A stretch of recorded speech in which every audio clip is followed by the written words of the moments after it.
नर्मदे हर दोस्तों, हर हर महादेव। ये है जलाराम आश्रम रुंड गांव का। और ये बाल भोग है मुरमुरा और काढ़ा। ठीक है, यहाँ पे मिल जाता है सुबह सुबह 7 बज रहे सुबह के। दोस्तों ये है नर्मदा जी और जलाराम बापू। चलिए अब चलते हैं। दोस्तों ये है जलाराम बापू आश्रम रुंड गांव का। देखिए यहाँ पे परिक्रमावासी रुकते हैं। अभी हम चलते हैं आगे की तरफ।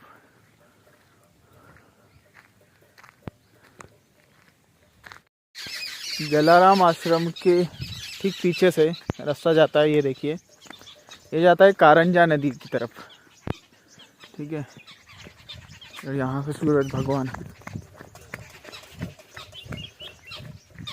ऐसा रास्ता है। इसलिए रात में आना बेकार है इधर से। ठीक है, रात में मत आना। आगे कारंजा नदी है, वो पार करनी है। कारंजा संगम को अपन को पार करना है, तब नावड़ी रात में नहीं मिलते हैं। जंगल है थोड़ा। दोस्तों चलते हैं हम कारंजा नदी की तरफ। यहाँ से पार करना है। अभी हमको नावड़ी मिलेगा और आगे भगवान सूरज चमक रहे हैं और ठंड आज ज़्यादा है। ठंड लग रही है हाथों और पैरों को।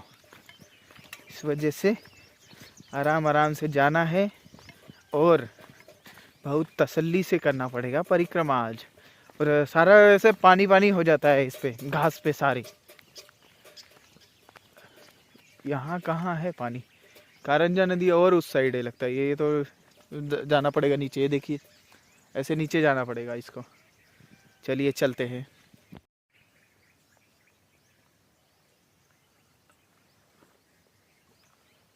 देखिए दोस्तों, ये पेड़ कितने खतरनाक तरीके से अब लगता है नीचे आएंगे चलते चलते।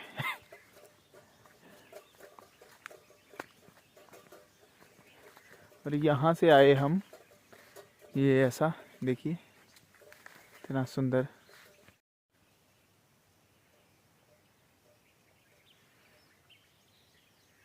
दोस्तों ये ऐसे घास से आए हम, इस वजह से पैर हो गए और गिल्ले।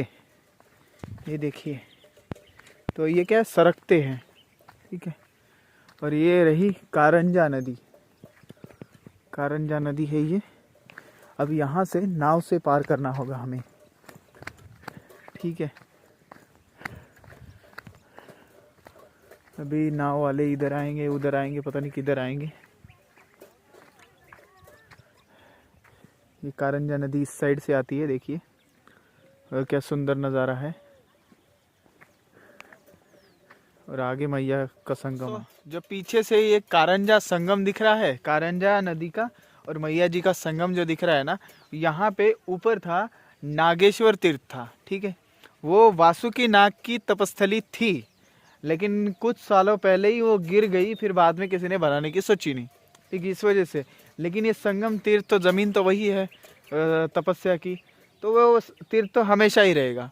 तो नागेश्वर तीर्थ था, उसकी मैं कहानी बताता हूँ। ठीक है, तो वो आ रहा है इधर नाव वाला। हम क्रॉस करते तब उसके बाद आगे जाके बताते हैं आपको स्टोरी, कथा। और कारंजा नदी काफ़ी बड़ी है। अब हम बोट से चले हैं। ये देखिए, कारंजा नदी को क्रॉस करते हुए हम सभी लोग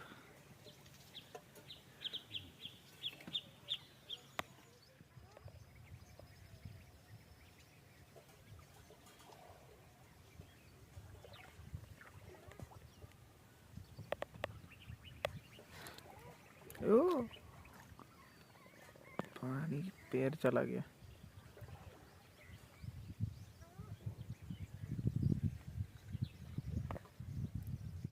दोस्तों ये कारंजा नदी, ये वासुकी नाग ने उत्पन्न की हुई नदी है।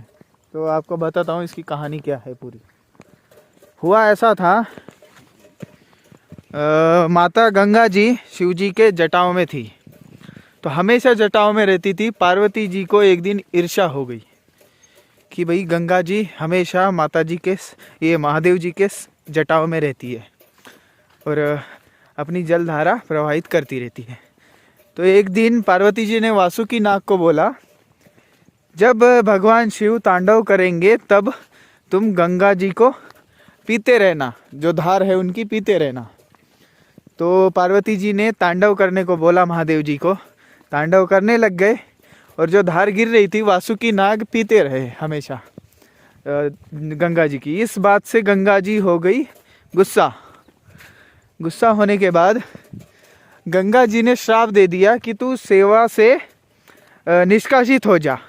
अभी जो महादेव जी के गले में सेवा देता है जो, उससे निष्कासित हो जा। तो वो और धरती पे जन्म ले। फिर ऐसा ही हुआ, महादेव जी के गले से वो निष्कासित होके धरती पे आए। लेकिन वासुकी नाग ने बहुत विनती की कि माता ऐसा मत करो, मेरी गलती नहीं थी कुछ।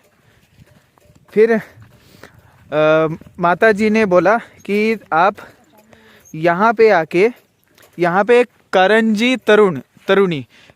तरुणी गुफा थी, तो उस गुफा में जाके आप तपस्या करो। उस तपस्या में शिवजी से वरदान फिर से मांग लो कि आपकी सेवा में हम रहे हमेशा। तो उन्होंने वैसा ही किया। लेकिन शिवजी बोले, तुमने गंगा जी का जो जल ग्रहण किया है उसको फिर से बाहर निकालना पड़ेगा। तो वो करंज तरुणी गुफा में फिर से उगल दो। फिर ऐसा ही हुआ, करंज तरुणी गुफा में उन्होंने उगल दिया। उसके बाद उस गुफा से जो नदी निकली वही है करंज तरुणी, ये करंजा नदी। ठीक है, तो मतलब एक तरीके से वो गंगा जी है।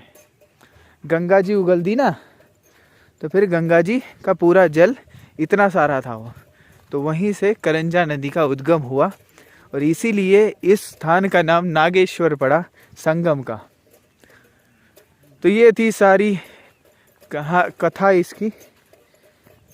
चलिए अब आगे चलते हैं, आगे भी तीर्थ है, हम सारा कुछ समझाते जाएंगे। और आप चैनल को सब्सक्राइब करिए। कैसा लगता है चैनल कमेंट में ज़रूर लिखिए और लाइक ज़रूर करिए। और दोस्तों, कारंजा संगम की एक और ख़ास बात बताऊं क्या? यहाँ पे रुद्रकुंड है। कारंजा संगम के ठीक सामने मैया जी के अंदर है, वो नर्मदा जी के अंदर रुद्रकुंड है।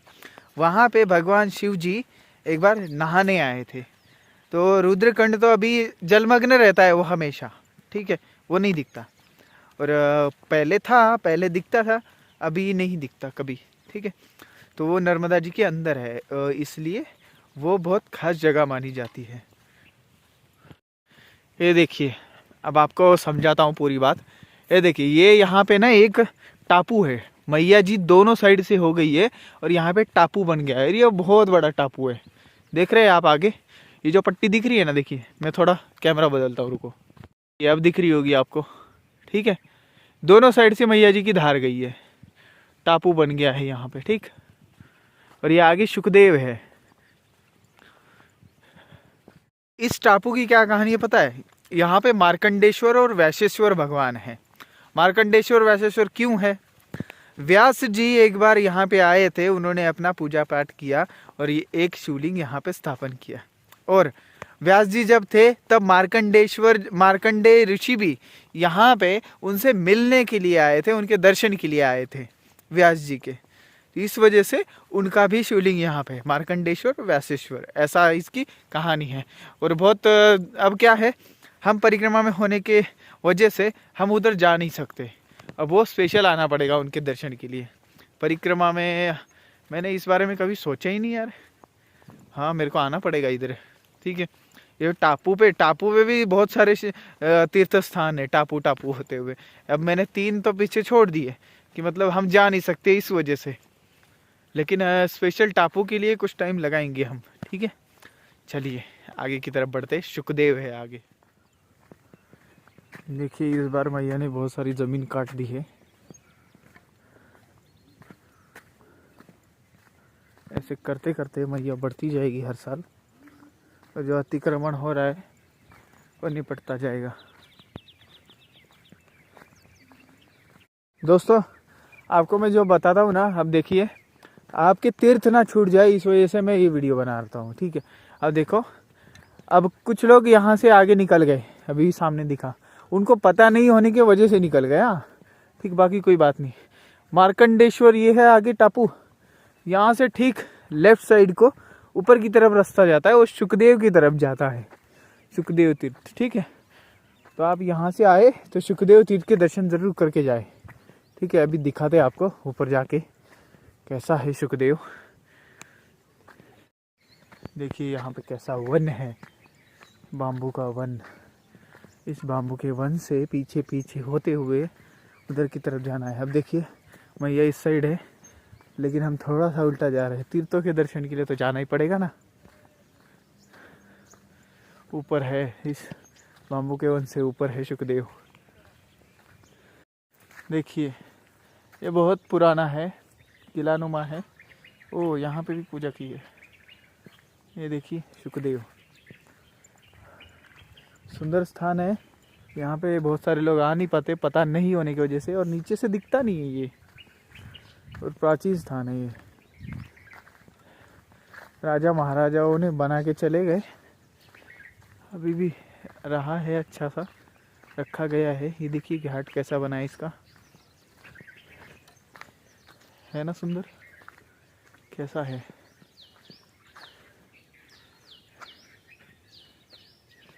चलिए ऊपर चलते हैं, सुखदेव जी ऊपर है। ये देखिए यहाँ पे एक छोटा सा शिवलिंग है।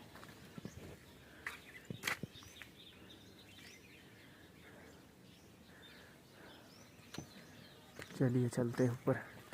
देखो राजाओं का दरवाजा कैसा होता है। मंदिर, ये पुराना गांव है।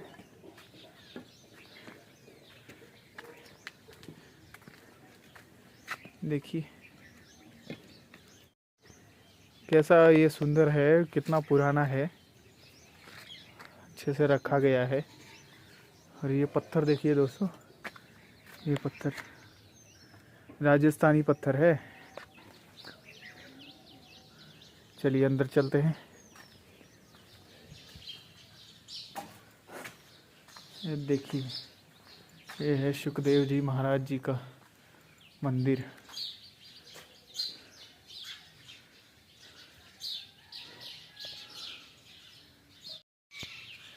देखिए हम पहुंच गए हैं शुकेश्वर मंदिर, ठीक है। और ये बहुत प्राचीन मंदिर है, और आसपास में भी प्राचीन मंदिर और 2-3 हैं, बहुत पुराने। और इनके बारे में पहले दर्शन कर लीजिए, फिर आपको बताते हैं इनके बारे में।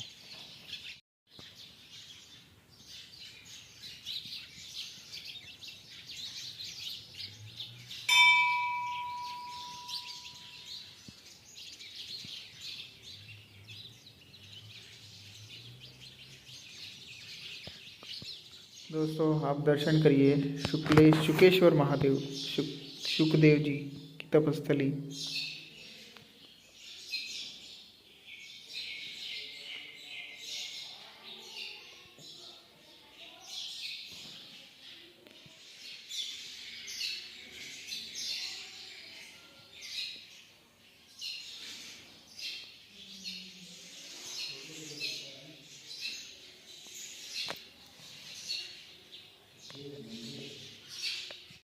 देखिए इनके बाहर का मंदिर, प्राचीन मंदिर है।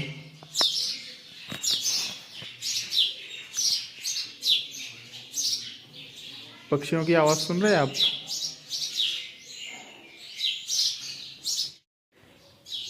कितना सुंदर मंदिर, कितना प्यारा शिवलिंग, और कितनी प्यारी एनर्जी। देखिए यहाँ पे और प्राचीन शिवलिंग रखे हुए हैं।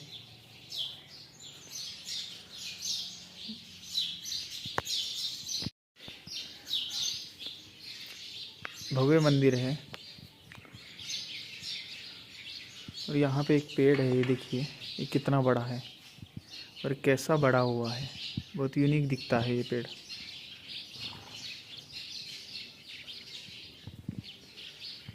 और ये सामने का नज़ारा, नंदी भगवान आगे बैठे हैं।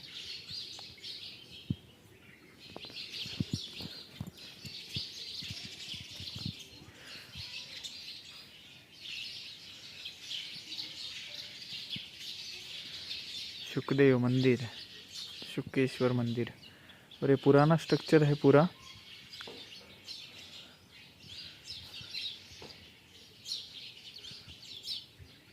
देखिए कितना सुंदर है सब।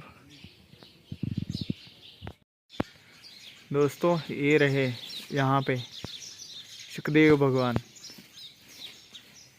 अंदर भी उनकी मूर्ति है, क्योंकि इन्हीं की तपस्थली रही, इस वजह से ऊपर मूर्ति है।